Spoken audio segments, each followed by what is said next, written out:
Did everybody come to the show last night? Yeah. What a crowd. So what a way to kick off 2024. Thank you, Phyllis, for doing this. You know, Phyllis is no stranger to the photography exhibition. She won first place last year. And each year we try to find someone, a judge, that is just well-rounded in all aspects of photography. Last year was Jenny Mateer, and she did an excellent job. Phyllis, you did an excellent job too. Really did. I was watching Phyllis yesterday come in to judge this show. First of all, she's the one who selected the art. And again, out of, we had over 60 artists, 37 artists were chosen, and we selected 62, 63 out of 148 submissions. So it wasn't any easy task. Phyllis was up on chairs staring at the art. I had to take it off the wall for her. She really was just really analyzing it. And she even pointed out things to me. I'm an artist, but not a photographer. And I told her things that I liked. And she said, I would consider this, but, and then she would go into the image, and all of a sudden she would point out things I would never even know. So she really looked at it with a technical eye, the skill level, contrast, edging, whatever that stuff means. And I was just like, I just walked away and I was like, I can't do this. So anyway, she did an excellent job. So without any further ado, Phyllis Berger, thank you very much. Take it away. Thank you. I love the Art League. I love the wonderful work that I saw, and it was so hard picking this work, I have to say. There were so many wonderful entries, but it is a just gorgeous display, and I'm just amazed at the fabulous skill that is shown throughout this exhibition. So it was very, very hard to pick the three winners. So when I consider this work, the first thing that I think about is how does the artist use space? How do they look at the environment and interpret it?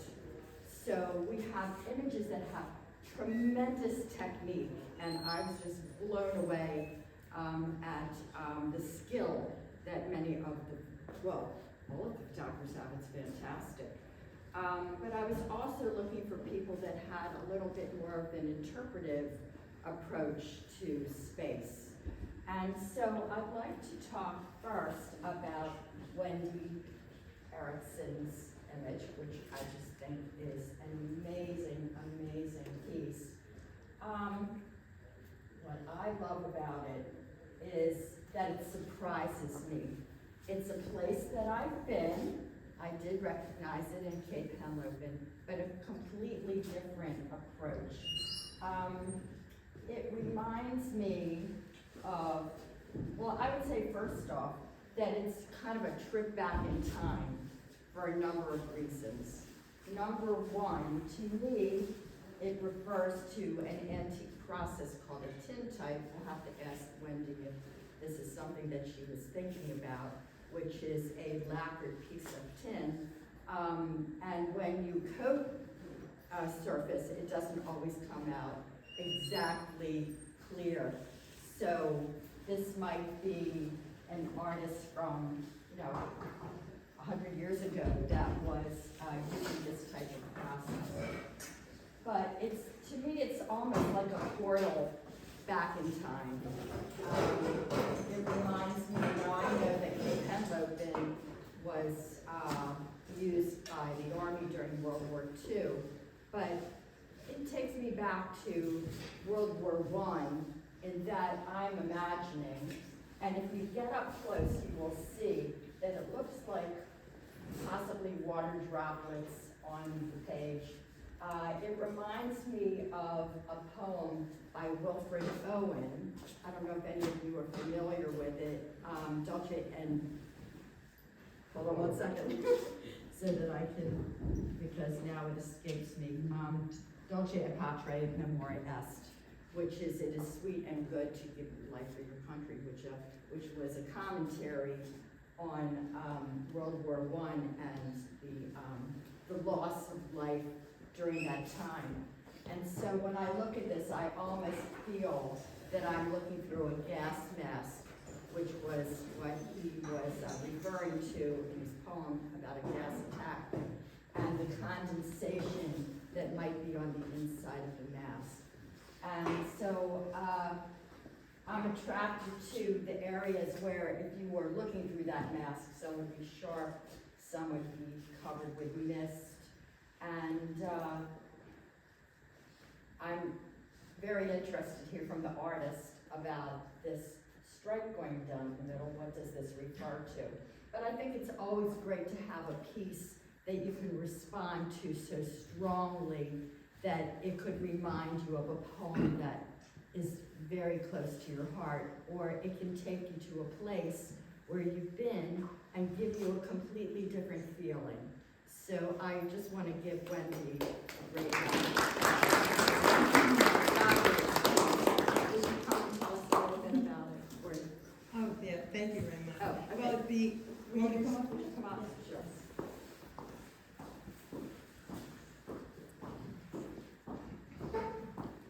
Well, I love your interpretation of it, because my work, this is all new work. This is all new work. That was done, I think, last year, and the one in the back was done just 2023, 2022.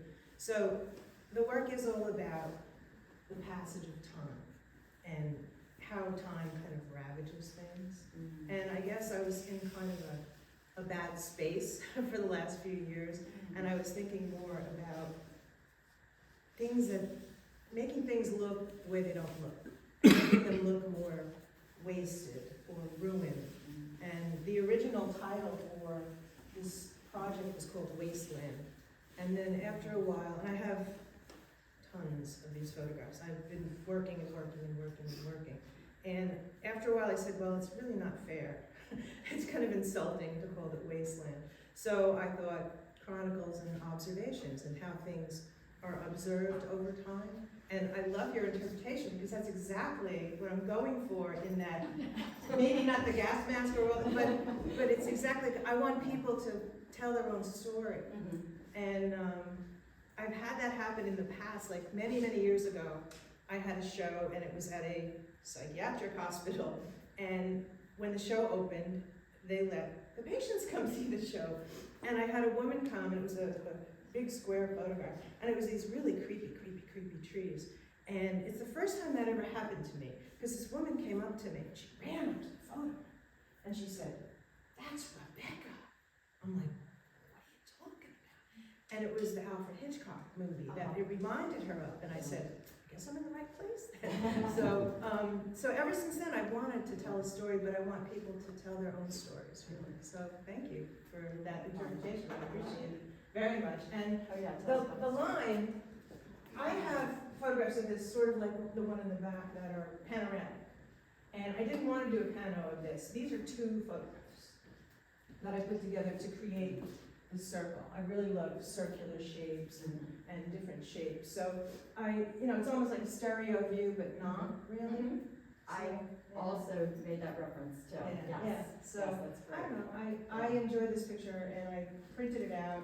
And a lot of times artists make pictures and they don't print them. And I love to print, but printing is very expensive. So, what I've done with these is I made 4x6 prints, really horrible 4x6 prints on a cheap Canon printer. But now it's like deal a meal. I can put all these little cards out and see all the work. And there's like, 50, 60 of these. And now I can edit them, because editing is like really important.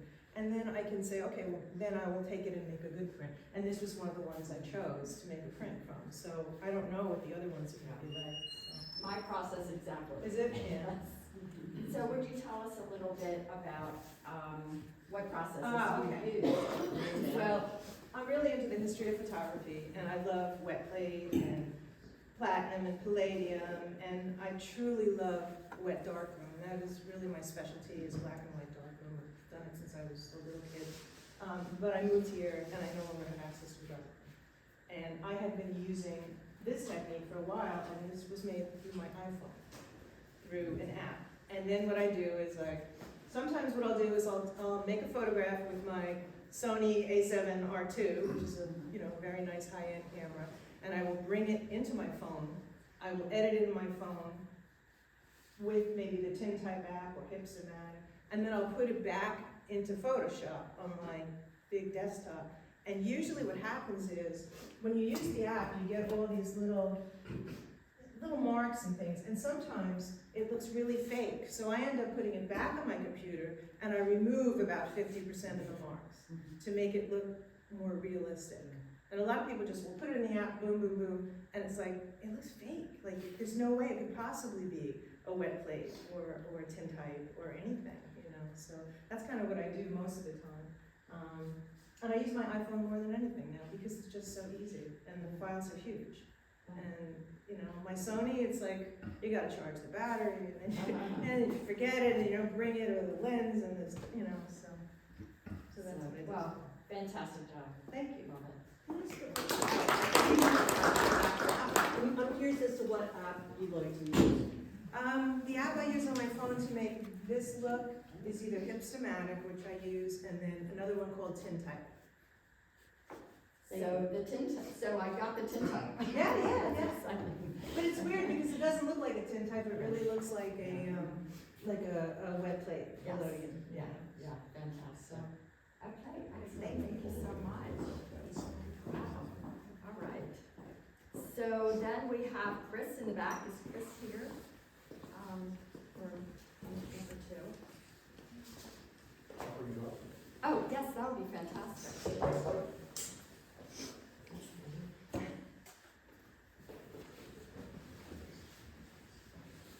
Wendy, do not get upset. We're gonna take your picture down for a second. Hang it right here. You gotta I have to tell you, that's the picture my husband wants.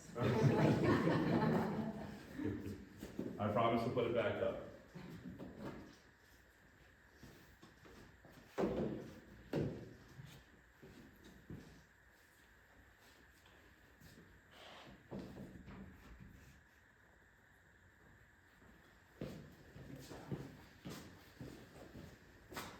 Wow. So how many of you have worked in the dark room? Okay, a bunch.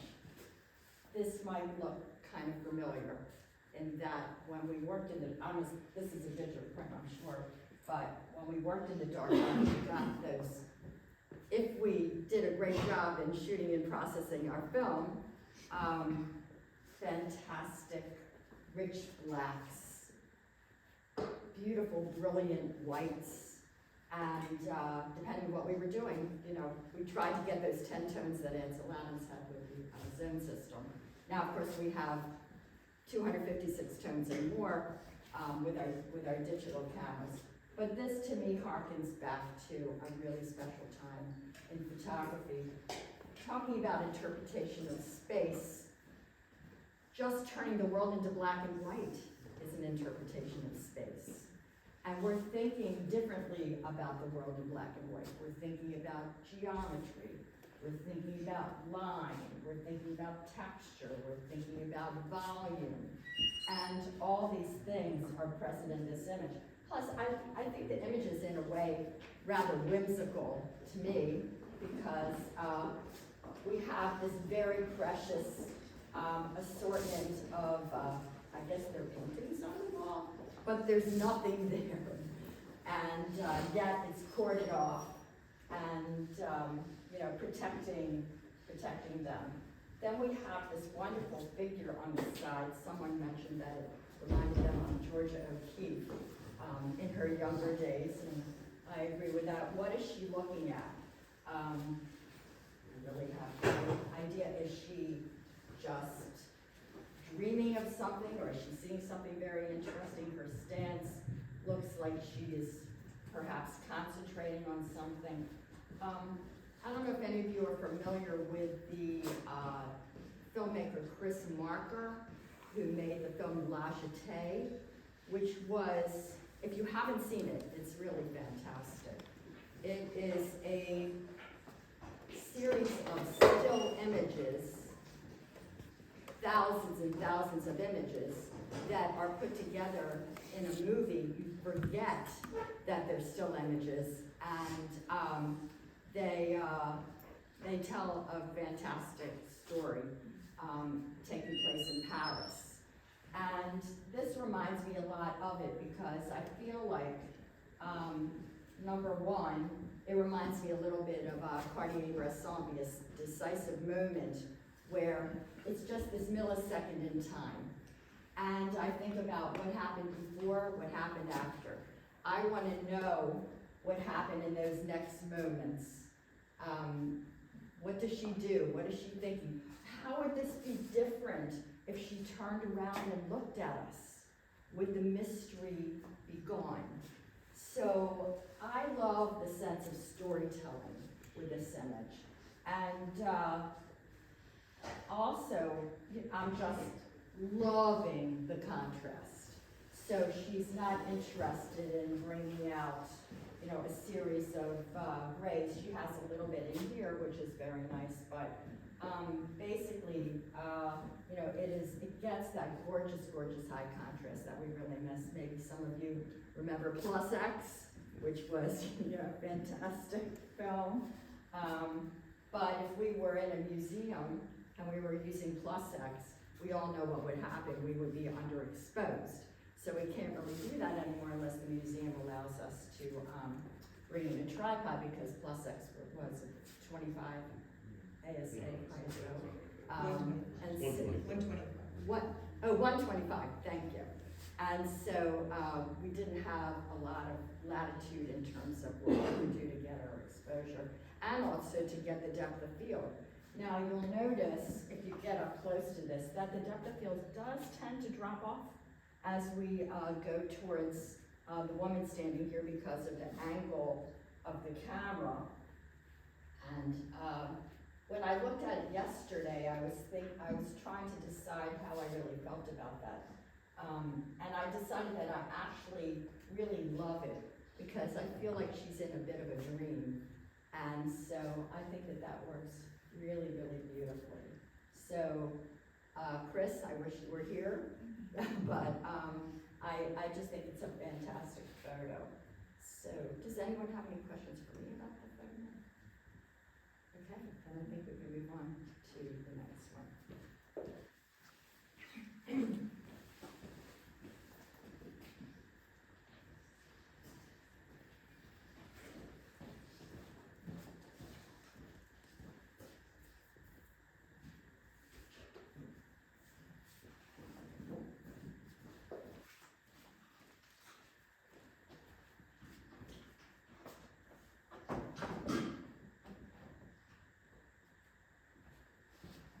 So it took me a long, long look to decide that this was the third place photograph. There are a lot of things that I find extremely fascinating about it. Number one, I'm assuming that this is a collage because we have multiple areas with different depths of field that don't make sense. So we have something very sharp in the back, and then we have something very sharp in the front, and then in the middle we have things that are softer. So this tells me that we're looking at a collage. It looks like there are multiple points of light, but I love the feeling of confusion that it causes me. And because we're looking at a skeleton in a boat, and it looks like, oh, there are two skeletons there, actually, I'm just seeing this. Wow, I definitely want to know what the story is. But I love just the whole feeling of looking through, feeling of the water rushing. I want to look in every area of the image. There's something really fascinating going on in each corner. And then, of course, we have the depths of the black of the water. And it feels like perhaps it might be in a cave, there's a light source coming down, but of course, you wouldn't have this vegetation in a cave like that. I love the color palette. So it's a very, very constructed image. Some people might question, is this a photograph? What is this? What are we looking at? I always like to harken back to the history of photography. So the first person that I think of when I look at an image like this is John Hartfield, who was photographing during World War II in Germany. And he was a studio photographer who combined his images with posters of the day, newspapers of the day, and made a very, very strong opinion about what was going on during the war. And of course, it was an incredibly courageous thing to do. At that time, he could have lost his life. Interestingly, he fled to England and was put in a displaced persons camp. You know, they should have been celebrating this guy. But anyway, and then the other artist that I'm thinking of, and this is also kind of a war thing too, is Martha Rossler. I'm not sure if anybody knows that name, but during the Vietnam War, she called her pieces Bringing the War Home, where she photographed interiors or used interiors from magazines, and then so women vacuuming and cooking and doing all these things, just going about their normal lives, families living their lives during the Vietnam War. And then outside the window, you would see the carnage of the war. So there's a long history of this, even thinking back to the earliest days of photography, Henry Beach Robinson fading away. That was 5 different pieces made in 1858, which was the beginnings of photography. So from the very beginning of photography, there was a question, is photography an art or a science? And Henry Beach Robinson put together this piece where there was a young girl who looked like she was dying and her family's around her. And people got very, very upset because they thought that photography was a science and that no one would ever say anything that wasn't true. And of course now we question everything. And I'm personally getting very uncomfortable with AI.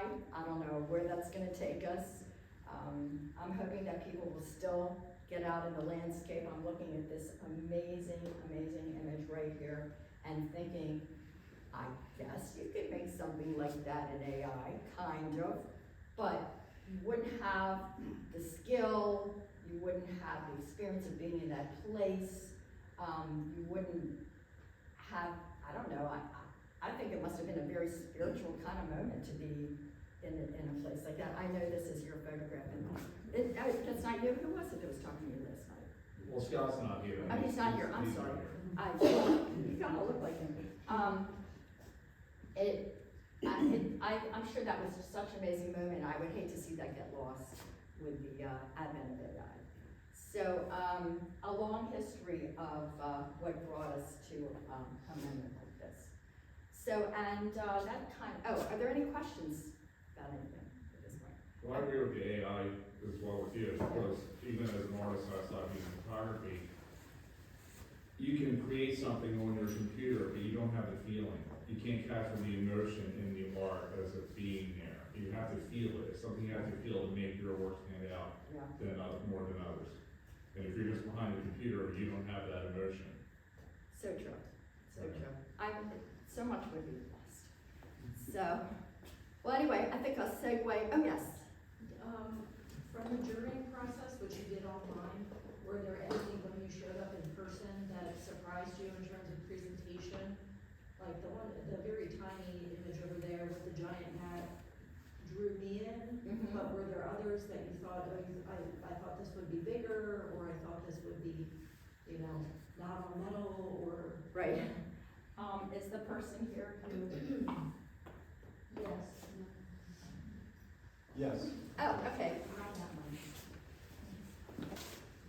Douglas Strand? Do you want to talk about this image a little bit? This one surprised me.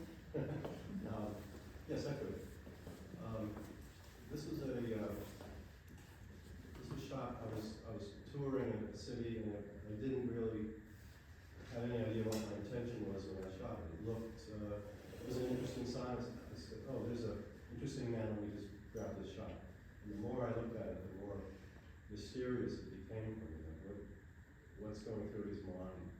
And I felt that he kind of portrays what all of us experience in life. You know, a lot of ordinary, everyday things that aren't major events in our lives, like going for groceries. You know, you put one foot in front of the other, maybe it's uphill. I titled it Uphill Both Ways.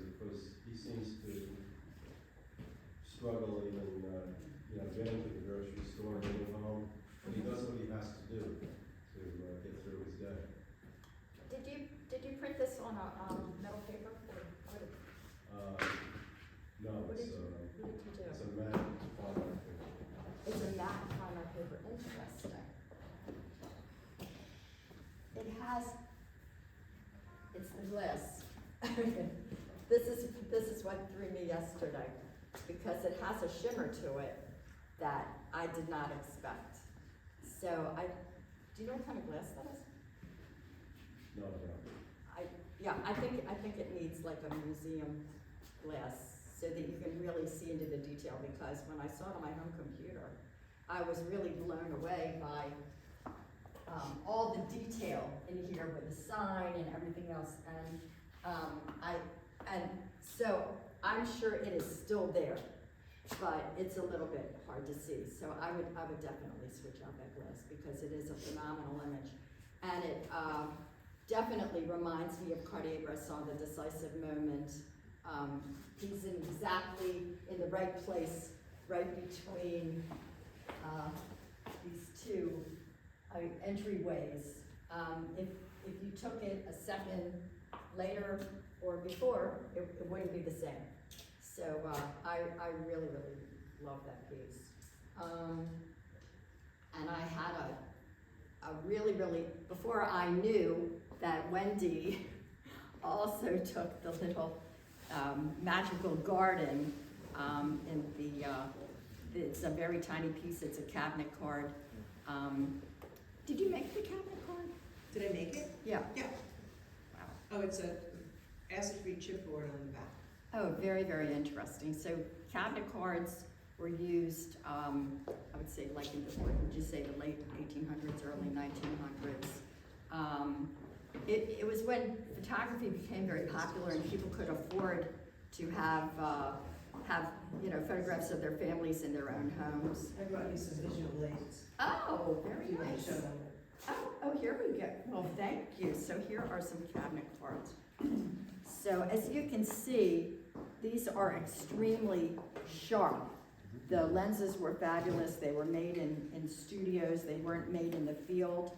And so when I saw your cabinet card, I just thought it was so fascinating that you really turned the idea of the cabinet card on its head, because it's very mysterious. It feels like there are maybe some scratches to the paper, or and again, it has that little portal of feeling like it's going back in time. And I really had a hard time deciding between that one and the one that won. But so you're taking the idea of the cabinet card and kind of turning it on its head, which I thought was pretty fascinating.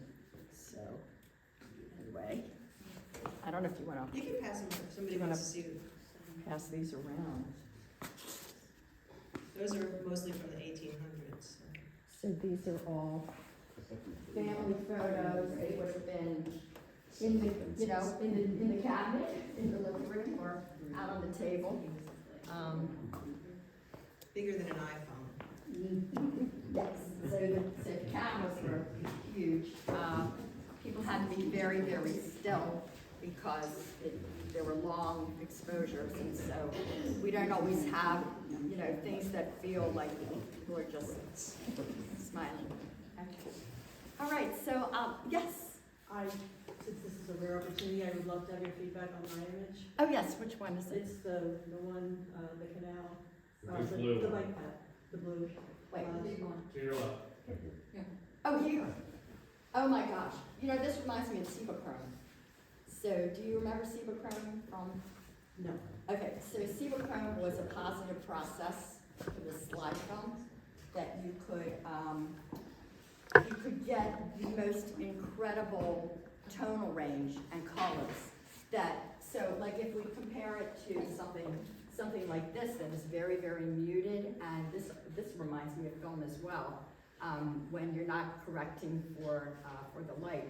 And I love it, it's beautiful.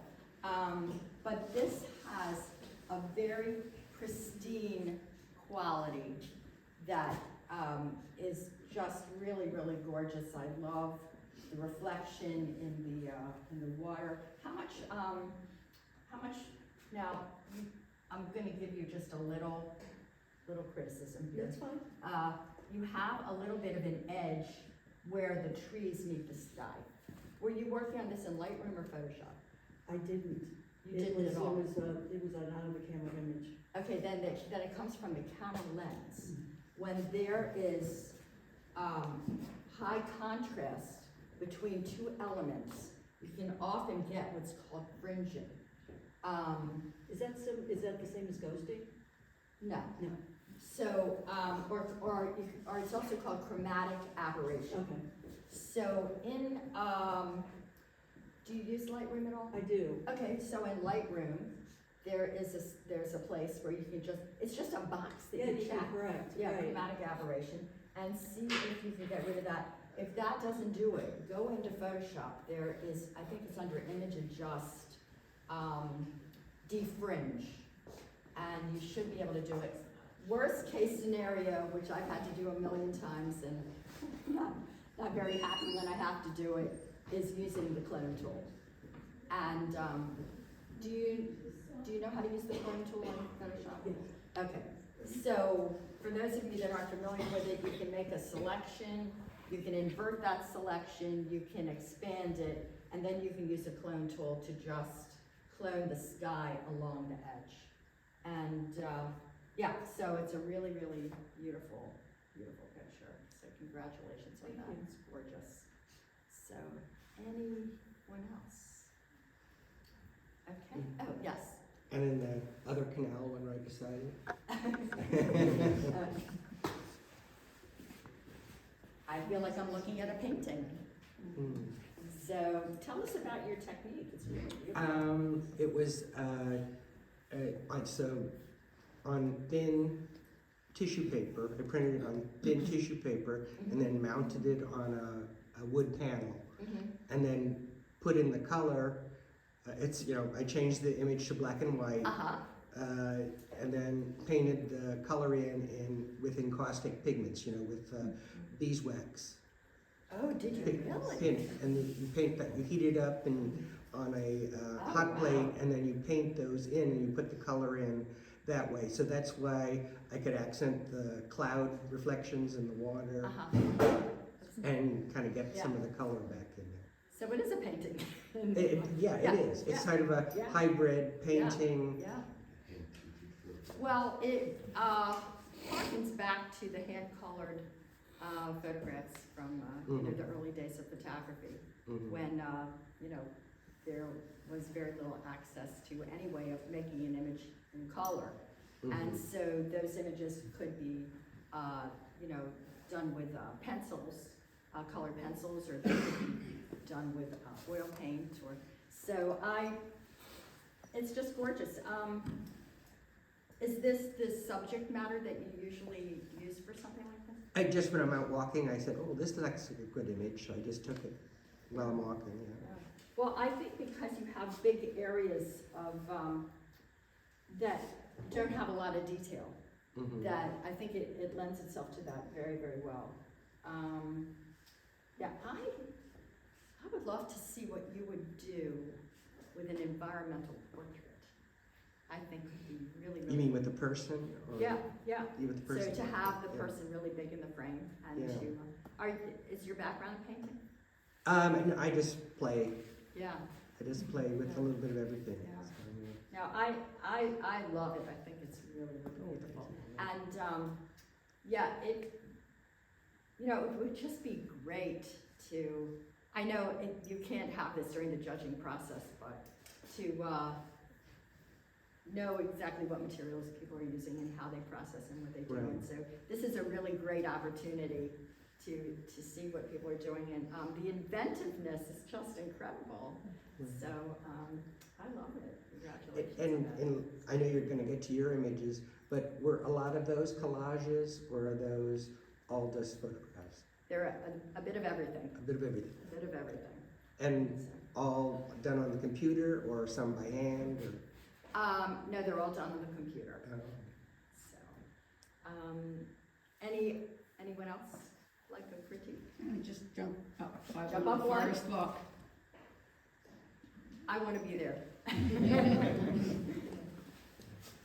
You really captured the light and the color of light which I think is phenomenal. And it doesn't always come through when we first make the photograph. What did it look like when it came out of your camera? It was pretty close to that. I mean, there was definitely the gradation, and it was bright lower down through. It was a high overcast day, so it was, the light was soft and flat. I did a little bit of a very soft oval gradient in there to just, you know, draw the line, draw your eye in back a bit. Oh, I see. Just, yeah, just to the back. So it gives you this. It looks so like you that's- have a vignette here. Did you I darken this area? so I don't know if I did on that image, but I'll sometimes add a dark vignette around them. But, you know, I'm curious what you think. One of the things that I liked about it, I'm often cautious about what's, you know, try and be careful about what's on the edges. You know, that bit of a dark tree trunk on either side, but I felt like it gave a sense of an entrance to, you know, to that path, Yeah. and decided to leave it in. Oh, yeah, absolutely. And if it hadn't been that way, I would have darkened it. So I think it's actually perfect, and I love the fact that you brought down this area a little bit as well, because it gives us a sense of being not quite in the space, but observing the space. And a lot of times when you have a vignette, there's kind of a sense of voyeurism in a way. So, but this image doesn't have anyone in it, so there's no one to see at this point. But no, I really, really love the color plate.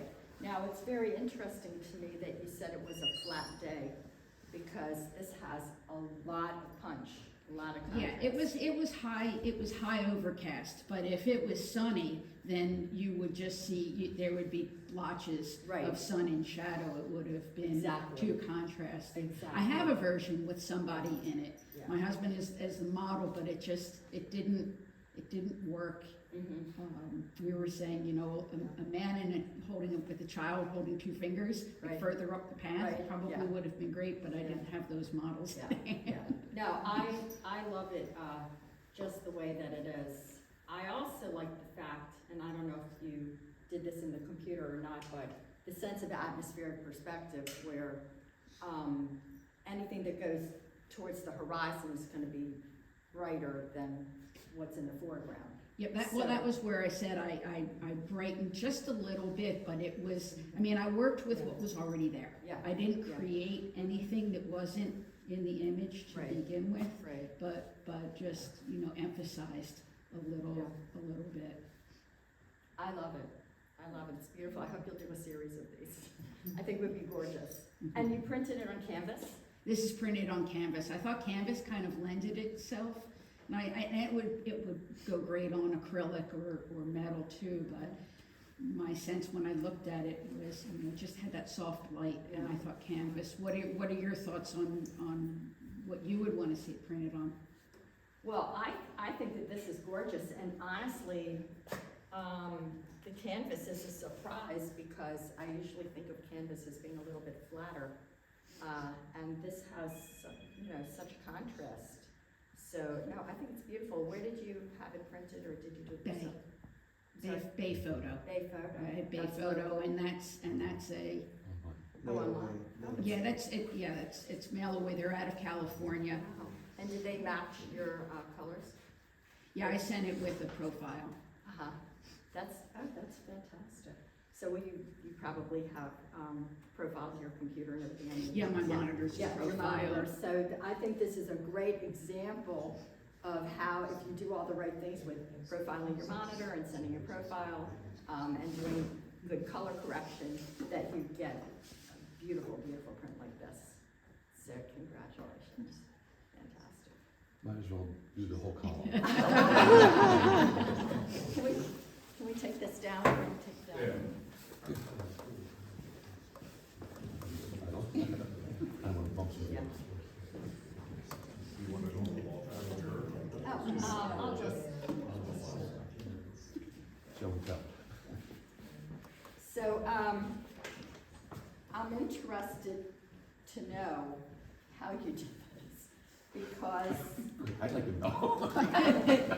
well, I mean, your depth of field, it's really interesting that you have the movement of the pelican. What is No, it? it's a great blue heron. Oh, a heron, I'm sorry. That's okay. That I'm not very knowledgeable about. Where you have stopped the action pretty much with the foreground, and then the background is a little bit softer, and then your depth of field drops off significantly in the back. What did you do? We were on a pontoon boat on a pond, and this heron came in, landed, and then took off again, and I was doing a burst of images, and that was the one. And actually, I've done several other prints of that, but I did it in landscape mode. This is the first one I did in portrait, and I think it just worked better. Oh, yeah. And it was a little bit overexposed, so all I did was just, tone it down a little bit on the computer, and it popped. Yeah. Well, I love the sharpness. I mean, do you remember your shutter speed? I don't, I'd have to look at the file. I really don't remember. This is dangerous back here. Poking myself. Oh my gosh. So, yeah, I love the fact that, so did you tone this down in the background? The whole image was darkened somewhat. Okay. I adjusted the exposure of the image. I did, like I said, it was a little overexposed, so I just brought it down. Oh, that's amazing. And it was really kind of dumb luck. Yeah. Well, I think there was some skill involved here, for sure. Yeah, I'm kind of amazed at the way that the heron is lit. It was late in the afternoon. It was almost not quite sunset, and so the angle of the sun was perfect. Yeah, and then there's these little splotches of light behind it. So yeah, it has a very painterly quality to it, and yeah, it's beautiful. I love it. Thank you. So great, congratulations. Okay. All Can I right. get back up for it? Okay. Anyone else? Okay. Mine is the portrait of the girl with the lamb. Okay, I love this one. Love this picture. And you did fret a lot over this. I did. You did. I'm not gonna lie, I did. There's so much going on here. It feels like a person out of time, because you have the t-shirt, which, has very provocative. But then you have, it looks like Simon and Garfunkel, is it Garfunkel? Yeah. And CDs, of course, which we're not really using too much anymore. There's a lot of storytelling here. It's a great narrative. And I definitely want to know what the person is thinking. She's looking into space. I'm not sure, I think there's an internal monologue going on in there, where she's kind of not thinking about where she is so much. But I feel like, even though she looks calm, I feel like she might be in a little bit of crisis. And, so I think I might be hitting a button here. Definitely, like, the amount of alcohol that is in the bottle has gone way down. She's lit beautifully by this lamp. I love the fact that you didn't color correct it to the point where you took out the warmth, because it does, as I said earlier, harken back to the days of film when we really didn't, it was very, very difficult to color correct, and we would put filters on our cameras and do all kinds of things to try and change that. There was one thing that I just wish hadn't had. Do you know what it is? Maybe. The cord on the lamp. Cord on the lamp. So, when you are shooting something like this, this is a model, or is this yourself? That's my friend. Your friend, okay, she looks a little similar to you. So, when you set this up, were you on a tripod, or? No. No, you weren't, okay. So, what you need to do, and, you know, is look in every corner of the frame to make sure that, so that was the thing that was like, I just wish that wasn't there. But I love the sense of storytelling. And I'm worried about her. I hope she's so it doesn't seem completely hopeless, but it does seem like there's something really deep going on there. Do you want to talk about it? Yeah, so there's a picture in the other corner, a framed photograph of Jesus. Oh, yeah. She's doing the same pose. Oh, my goodness. Interesting. I'm gonna try not to upset anyone. This photo is subliminally about religion,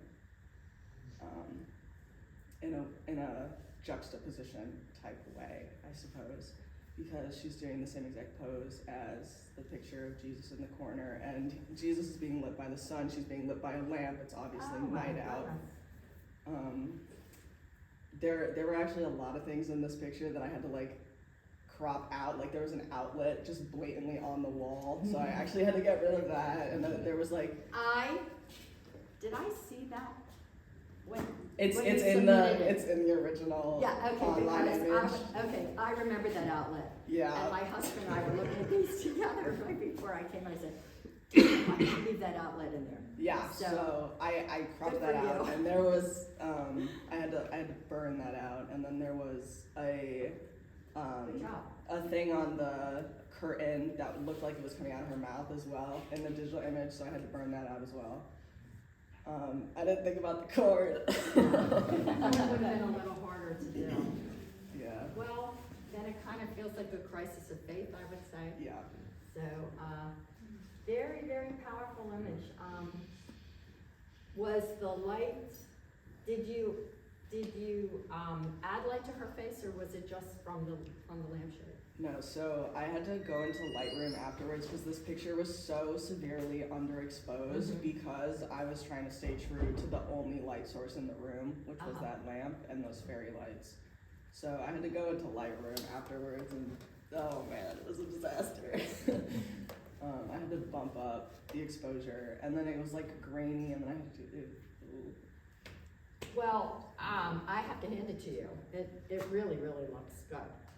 So a lot of times when you have a underexposed image, you get, as you said, a lot of grain, as well as it can look very flat. And I don't feel either of those things from this image.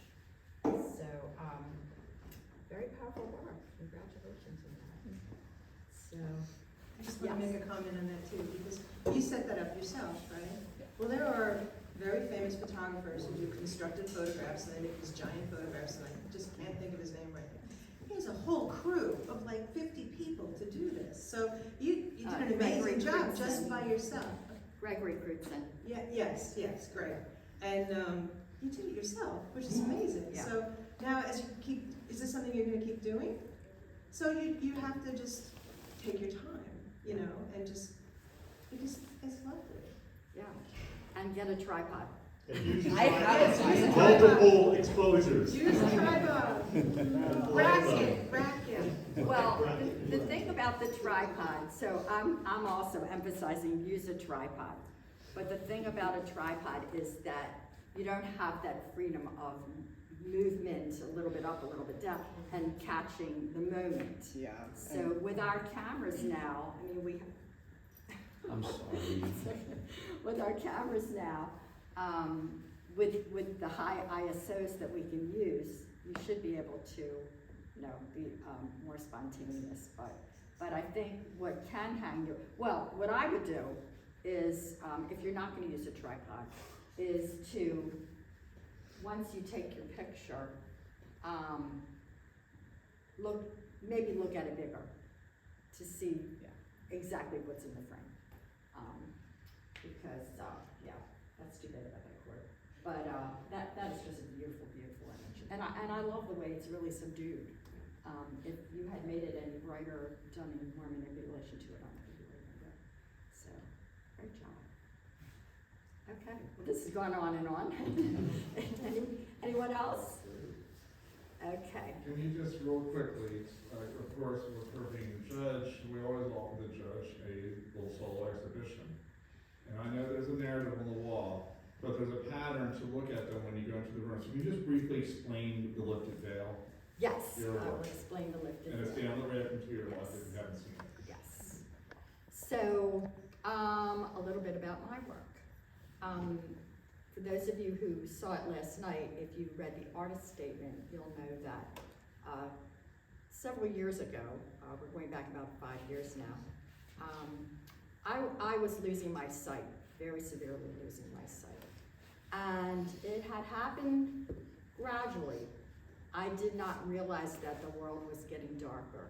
I didn't realize that I wasn't seeing color the way that I had before. And as a practicing fine art photographer, I was making a lot of work in black and white. I was doing a lot of infrared. I really didn't think about color that much. And then I had cataract surgery, and the world was in blazing color. I walked into my apartment and realized that it wasn't yellow, it was beige. I realized that I was wearing purple lipstick instead of pink. I realized that the sky was a million colors. Purple was the big one. I hadn't seen that in a long time. And what's interesting when you get cataract surgeries, you do one eye, and then, so you can compare, and then you do the other eye. And so in my bedroom, I have 2 windows, like right in front of my bed. And I would cover one eye, the sky was blue and purple, cover the other eye, cyan, greenish. So it was tremendous. It was tremendous. But I did have a crisis when I looked in the mirror and realized that time had not stood still. I hadn't seen myself in quite a while. And as an artist, what do we do when we have a crisis? Or a crisis of faith, or a crisis of, aging and facing our own mortality? We make work. We make work about it. So the first thing that I did was I decided that I would photograph myself. I'm believe it or not, I'm shy. I'm very uncomfortable about, looking at myself in general. So what I did was I went to the fabric store and I got lace and veils, and I had an old mink coat. It was winter time, and I went to Sandy Point, and I photographed myself with the wind whipping and everything. And then I was doing some pictures at Assateague, and I really loved those images, but I never really showed my face. And I posted them on Facebook, and then I kind of sent out, into the atmosphere, is there anyone out there that would like to write some poetry? I felt it needed a narrative.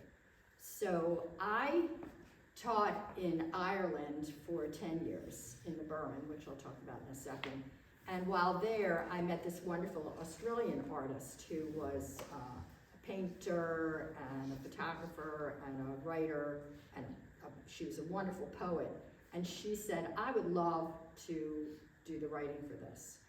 So she immediately gave the character a name that was an Irish name, and she started placing it in Ireland. It's like, well, I'm here on the Chesapeake Bay. What is she going to know about this? And it came to me, okay, this has to take place in Ireland. So I had amassed thousands of images of Ireland.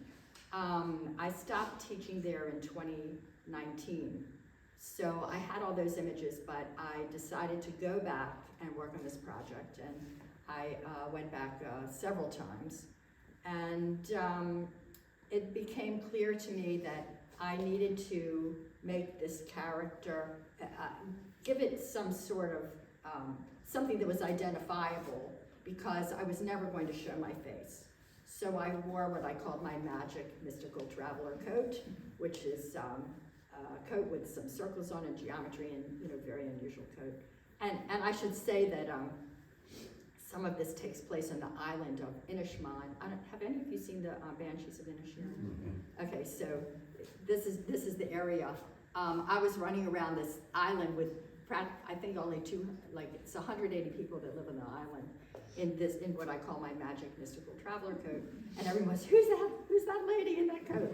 So I became very famous on the island. So anyway, I started photographing myself in that landscape of the west of Ireland. So it's a very, very unusual landscape. Has anybody been to the Burren? Does anybody know the Burren? Okay, great. So you know that in the Burren, there's something called the limestone pavement, which is the seabed from millions of years ago. And in that seabed that is now on the surface, there's something called clints and grikes. They're formations that go back where they've been kind of eaten away by millions and millions of years of water. And the continental drift and the icebergs brought in seeds from all over the world. And so flowers from everywhere in the world are growing through these crevices in the Burren. It's a fascinating, fascinating place. But the thing that struck me the most about being in the Burren is that I could walk in the footsteps of ancient people. People that walked the same place, that looked the same pretty much, thousands of years ago. So that was very, very inspiring to me. Also, Ireland is a land of poetry, it's a land of folklore, it's a land of myth, mysticism, spirituality. All these things truly, truly impacted me. And so I started photographing myself within that landscape. Just kind of a funny aside here that had a tremendous impact on what I did. Last summer, last July, I was supposed to go to Ireland, and I was on the plane, and my plane got hit by a truck. So I'm delivering pretzels to the plane. They got everybody off the plane. We went back into the airport, and don't ever do this. I said, hey Siri, call Aer Lingus. And it took me to this fake site, and I ended up spending a tremendous amount of money to get a new ticket and everything else. So when I got home, I realized my mistake, and I had to cancel my entire trip and spend 3 weeks trying to undo all this. Well, during that time, I got an email from an artist residency in the Beara Peninsula, and saying, come for a week and meet writers and other artists and everything. It's like, okay, I'll do that. So amazingly, I went to a place that I would never have thought to go on this trip, and I went down to the Beara, and it is a place with stone circles, with standing stones, with just a very, very ancient place. And so I was able to get some photographs that honestly I never would have gotten. So just a little bit about how I worked. I used the intervalometer function on my camera, which means that I could set the number of images that I wanted to shoot, as well as how far apart they were. So I traveled to Ireland with a suitcase full of costumes, wigs, and masks, and all kinds of stuff. And I was able to photograph myself in the environment. And then if I wanted to commune with another character in the environment, I would photograph myself again. And then using masks in Photoshop, I could just collage myself into the photo. Now, as I said earlier, I had thousands of images from, all the years that I taught in the Burren, at the Burren College of Art.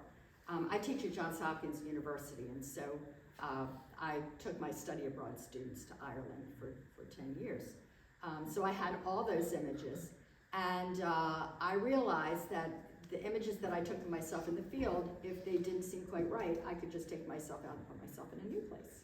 So, and being that it's a narrative and there's a sense of whimsy about it, I can put myself on a wall, I can make myself a giant, you know, I can, and I'm still working on this project, I should say, so I have tons of ideas of ways that I can use these collaged characters.